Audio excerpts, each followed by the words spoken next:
All right, ladies and gentlemen, we have a very special guest in the building. One half of the I've Had It ladies from the I've Had It podcast, Jennifer Welch in the building. We're having her on as a very special guest for the Fear Am podcast today. And I told her that it would be nice if she came earlier so we can have her on the stream. We're currently watching the surge in Christian nationalism. And I was talking about how annoyed I am that people just like can't openly admit their hateful opinions, and they have to like masquerade it. They have to hide it under like what the Bible does. You just say it with your chest, you know? Well, I live around these people. Yeah, oh yeah, and I know. So, I was raised by atheists in Oklahoma City. And so my whole entire childhood is fighting with these people. And these people tell me I'm going to hell, that my parents are going to hell. But it's fascinating when you have a European viewpoint on Bible Belt politics, because it's crazy and it's Iron Age and it's regressive. And what's so terrifying for me, Hassan, is what I lived around. The federal government, I thought, would always kind of protect. And now it's mainstream.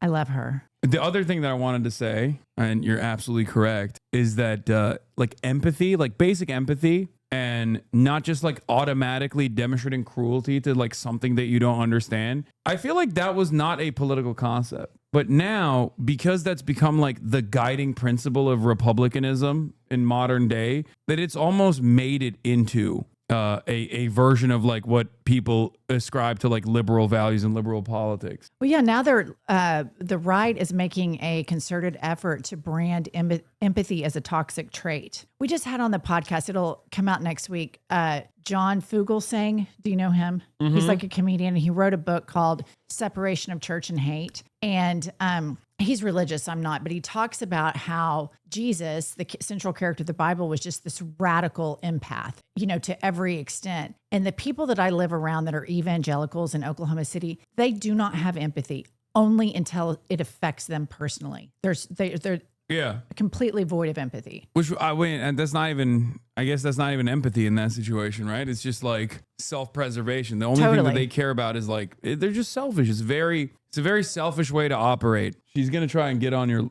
lap, even though she's a monster. So she's a good girl. You're going to get hair all over your jacket. That's all right. Did you watch Left Behind? Yes. Kirk Cameron movie? Yes. We watched it. It's awesome. I love that. I learned so much about like American conservatism from just that work alone. Yeah. I never could have fully comprehended. I only dove into that because of all the rapture stuff, like on Rapture Talk, the people thinking that like they're going to get raptured and become clothes.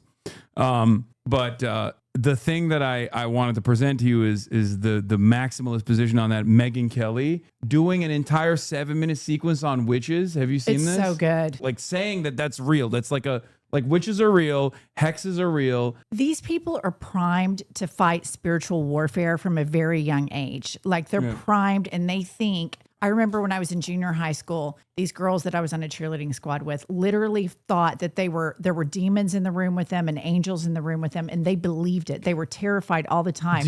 So when you get to this and you've been primed to believe in this spiritual warfare, and then you get to this, they're so primed to think left versus right, a very black and white worldview. But the part that I thought was really interesting was like she was basically admitting that like the power of Christian prayer failed. That like witches won. But that's what it is. Right. She's like, well, they tried. They brought in a Catholic priest, which I thought was interesting because. But have you seen the rumors? I've been spending some time on watching right-wing commentators melt down. And you have some of them that think it's Israel. Yeah. There's all of this fracturing that goes on in it. But yeah, I'm taking a let them fight position on it. Totally. It's awesome. Totally. No, the thing about like Megyn Kelly and then what's her name, Candace Owens, you'll listen to them for about 45 seconds. And then I was listening to Candace Owens try to make this case. And I was like, okay. And then all of a sudden she links in Bridget McCrone out of nowhere. She's all of a sudden talking about Bridget McCrone. And then if you look at the comments, I think that what the country's having a hard time reconciling is this world, like streaming. Like I had to call my son after it happened, and I'm like, what is a groiper?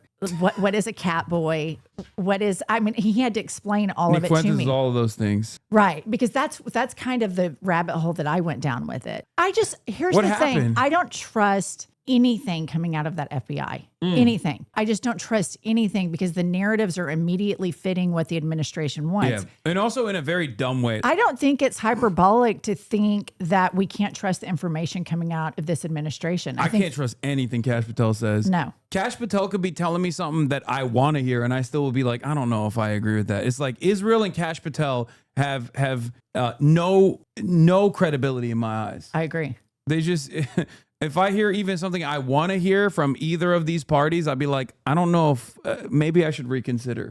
Maybe I should reconsider everything. But all of this Christian stuff is so terrifying to me because I grew up around people that really believe in this very simple spiritual warfare world. They think that it is very real, heaven, earth, good, bad. And if you think about Donald Trump, he's an evangelical preacher. He looks like an evangelical preacher. He grifts like an evangelical preacher. He talks like an evangelical preacher. The only thing he is fucks he doesn't around know like an evangelical scripture. preacher. He just doesn't have any command over that. Right. But it doesn't matter. No. Because as long as he is calculating the petty grievances of like the average American that's in his base of support, and he's just like really hitting those notes, clearly that's all that matters for a lot of these people. But I think this kind of stuff is not really working in their favor right now because his approval rating has been low. I remember when Trump first came about, I had some wealthy interior design clients, and these were like hardcore Republicans. They're like, oh God, no, would never vote for Trump in the primary. And then they would say after a couple glasses of wine, but he sure does say what everybody else is thinking. Yeah. And I remember when I heard them say that, I thought, oh, he's giving everybody permission to be upset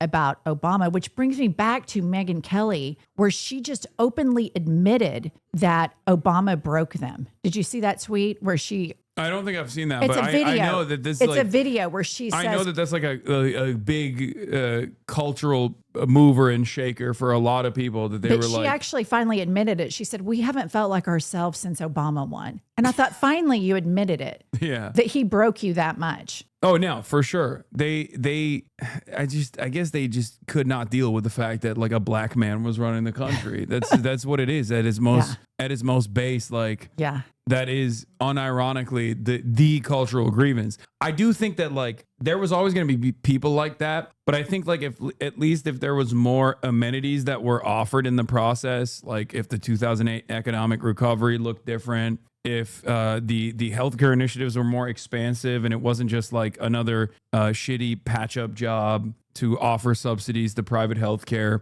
If those things happen, I think that there would have been more of a conciliatory tone, right, to the white supremacist attitudes that many Americans still have and just never let go of. But it's just, it was bad on both ends for that reason. It was like the unrestricted racism for sure, but then also the economic uncertainty and anxieties that people had in the aftermath of the 8 years of Obama led a lot of people that were in the margins to then go, let's just break the system. Right. And that happened again. And Obama, he's spoken about that when he governed, he knew that he was a black man and that he would be judged through the lens if he went too big, if he went too bold. And I think the lesson that we learn from that as we move forward, that we are playing two different games. Look at how big and bold Trump is going right now. This dipshit moron. They don't give a fuck. And they're playing this game. And we're playing the game that, we need to be tempered. And, we're going to appoint Merrick Garland because it makes us feel good because Obama, he got dicked over by Mitch McConnell. We're playing integrity politics and they're playing fuck you politics. And the Democrats still, like Hakeem Jeffries, Schumer, Booker, they're still playing integrity politics or just MAGA light politics. And so it's like, it's so depressing right now when we've had a bunch of these people on and, I get kind of confrontational with them, but it just seems like they don't give a shit. Like they're still going to play this centrist thing and they just are so divorced from where the base is. And I'll tell you, the base is moving further to the left because I have a bunch of friends in Oklahoma that were always apolitical because it was too much to talk about. Now they're forced to talk about it. So now they're talking about politics a lot more and they've gotten super progressive, really progressive. Yeah. And it does, I think, like force people to open their eyes to the reality because like when there are significant legal setbacks being presented that actually impact their lives, they're like, okay, well, now I do have to take action, because otherwise they're just like so busy with their day-to-day existence, trying to make ends meet, trying to make sure that their children have a better future, Right. whatever, right? Where a lot of Americans, I think, find themselves in the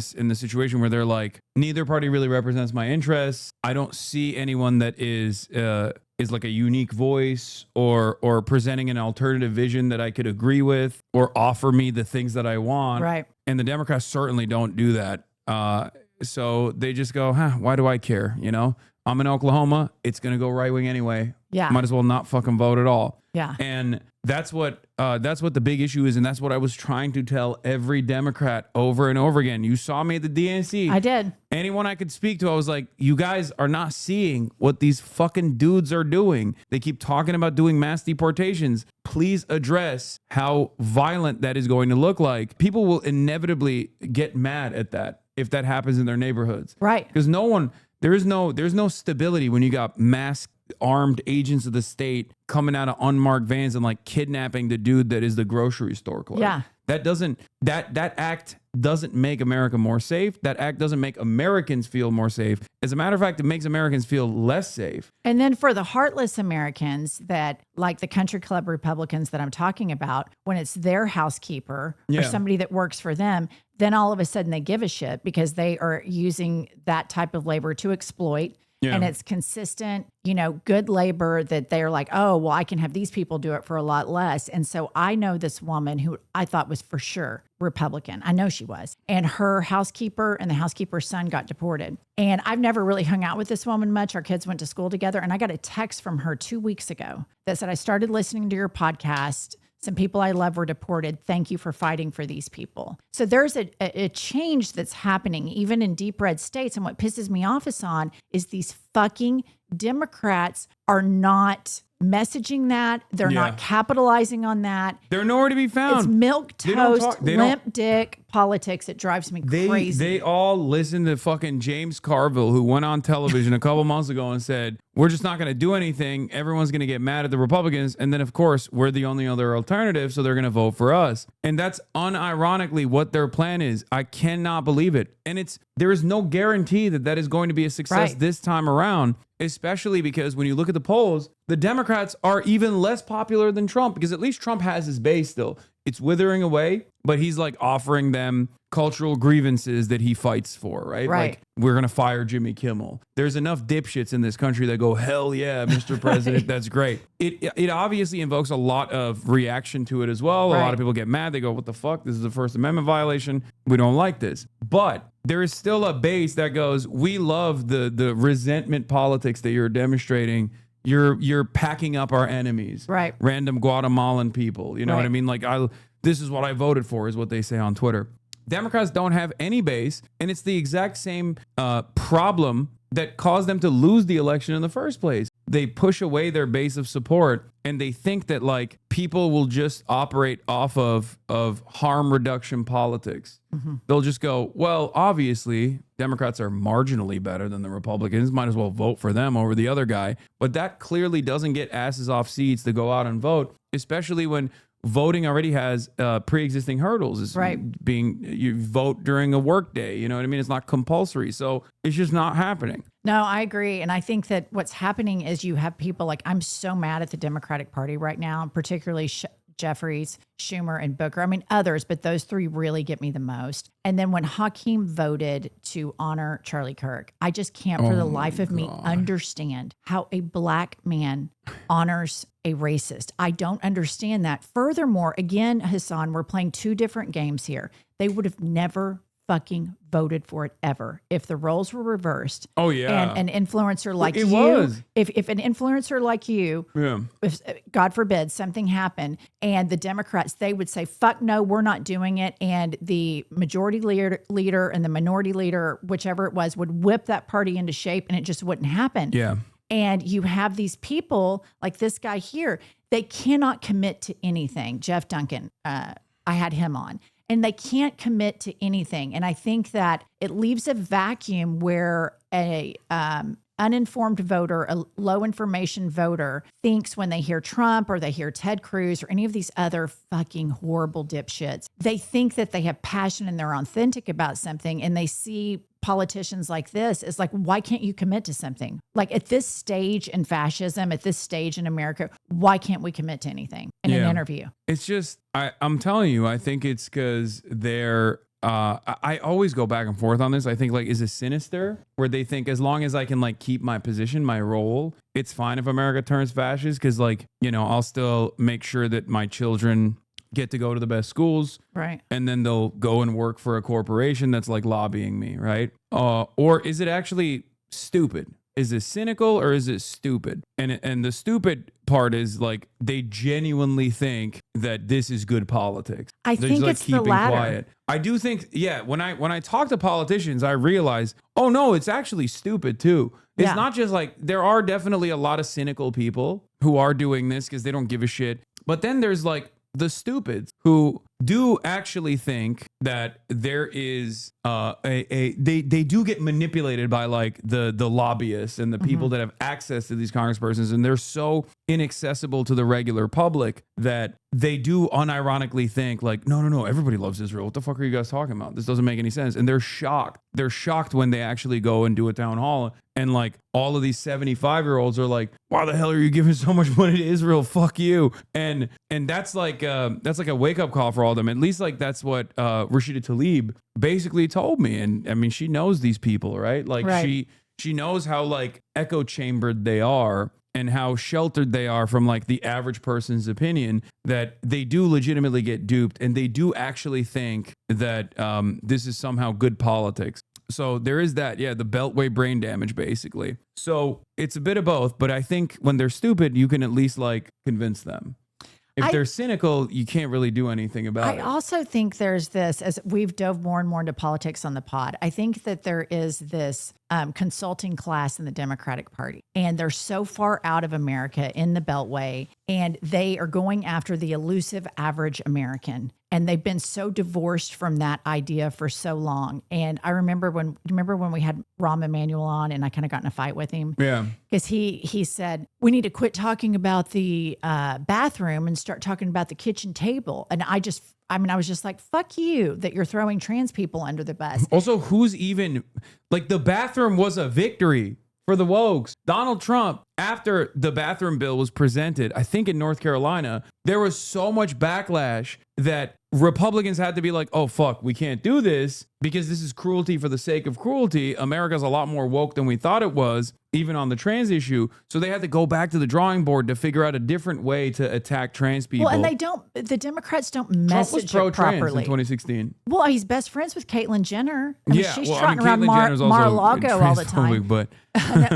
But what do you think about somebody like Marco Rubio? Like the total moral collapse, the total capitulation to Trump. I think at its root, it's about a journey to get as much power as possible. Like he wanted to be in that position no matter what it took, and he realizes that it's not the best circumstances for him. Like, I'm sure he would have loved being George W. Bush's, Secretary of State. War on Terror. There's at least like even though obviously George W. Bush was also a monster, but at least they were following the process. Right. It had like the appearance of decorum. Yeah. You could be in polite company and be like, this is George W. Bush's Secretary of State. And like liberals wouldn't look at you that way. But now everything is just like slowly but surely falling apart in the same way that Donald Trump and all of his cronies are like picking apart the scraps of American empire right now for whatever remains to make a tidy little profit on the side. Marco Rubio's ambitions for power, he realizes would only happen in this standard, in this way, where no one really will take him seriously. Steve Witkoff has more motion in terms of like negotiations than he does, and only because he's a golf buddy of Donald Trump. Right. And so he's just this guy. What about Stephen Miller? I think he's running the whole show. Psycho. I think so too. He is the deep, dark mind behind a lot of the white nativist sentiment He was in 2016 as well. And he is, I mean, he's an agent of Satan. Like he is literally Satan incarnate. My opinion is that, like, look at the stuff that Trump's interested in. Like, he's redecorating. He's got the ballroom. Yeah. He has these vanity projects that he's engaged in. He doesn't give a fuck about policy. He's a famous non-reader. The only book that we've ever known or that's ever been reported that he's read is Mein Kampf, that his wife said, his first wife said, that was on his nightstand. That's the only book I've ever heard of the man reading. And I think that he has all these vanity projects. Meanwhile, Stephen Miller drums up all these executive orders. I think he is running the DOJ. I think he's the one that's telling Kash Patel, make it fit this narrative. Make the evidence fit this narrative. I think it's all Stephen Miller because Trump's too lazy. Yeah, I for sure. He's lazy. The only thing he cares about is being loved. And I think that this time around, his close associates from the last administration have realized that they can like kind of isolate him and manipulate him in that way by just only showing him like positivity. Right. And I think he's like somewhat oblivious because he does obviously watch television on his own. He's not as tuned into Twitter as he used to be. So I think like there's more of an opportunity. He's almost become like Brandon in some ways, like Biden 2.0, basically like older, lost the step. The only thing he cares about is like people saying they love him. And that's the only thing he responds to when he sometimes gets a boss call from like sector leaders, like industry leaders. He will try and pull back. Right. Like when he said that, you know, ICE is no longer going to go to like the hospitality industry. And then Stephen Miller was like, no, we're still going to go after the hospitality industry. And they're doing it. Yeah. So obviously, like, I think he's fucking oblivious to the half the shit that's going on. This is not to absolve him of any of the sin, of course. He's a monster, but I do really think that they're just like feeding him whatever information that shuts him up.